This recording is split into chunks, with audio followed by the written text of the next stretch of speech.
For joining me today. Quick update on number 6. So we treated her on Thursday. So today's only Saturday. I don't know. We talked to the vet about it again, and everything sounds good. The heart sounds good. Lung sounds good. The rumen is full. She has a full tummy, and her rumen's working really good. Her intestines are working good. The manure looks really good. There is nothing wrong with her. So that's why they keep going back to some type of parasite thing. She doesn't know that she's sick. Her ears are still perky. I try to stop her to keep her back into here and bring her food and water, but she just insists on charging right around me to get to the feed bunk with the other cows. And so I'll stop, and I put it up in the walkway where they walk. Instead of fighting her, causing her stress, I just get 10 steps ahead of her and set the bucket down so she can eat all the corn she can eat while everybody else is up at the bunk to take that competition away from her. And so at this point, we're still just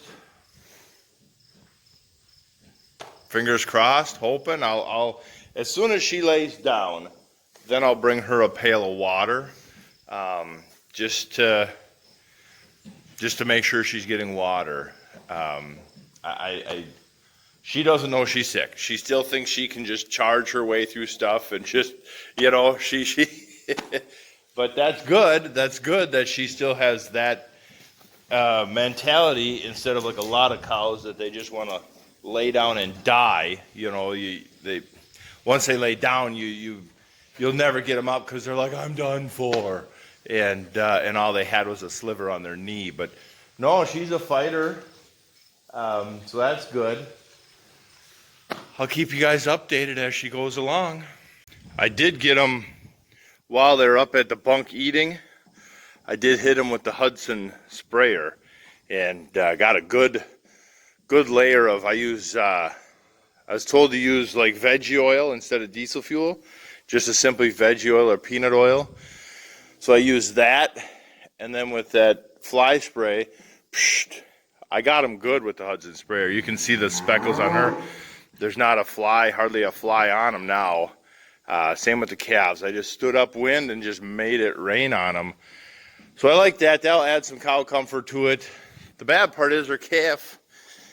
I want to get her out of there, because that calf isn't helping. God dang it. All right, guys, well, I got the straw off the field. I got the calves back in the pasture. Stupid little things. And now it's time to get the next grain buggy load ready for the truck on Monday. And I like that vac. It does a good job. You can see the dust blowing off. And let me spin the camera around. So you can see there's two tanks. A center tank and then the tank to the right. The tank to the right is for dust and grit, so it don't go through the blower. And there's a pail under there, so all that green dust underneath by that right tire, that's what I cleaned out from the last one. And I think that vac gives me a little better quality grain than the auger. It gets rid of any bit of that green dust, and when the corn comes out, it's kind of polished a little bit. But every once in a while, she gets an air pocket and then a slug, and that's what's making it jump. Because I got the vent shut off. Remember when I was doing wagons, I had that vent open so it could get a balance of air because it needed to be able to push up the harvester. Well, now there's zero discharge pressure, so I got a cold. It's just solid pipe going into the corn. So right now it's out of corn. I got to move the hose.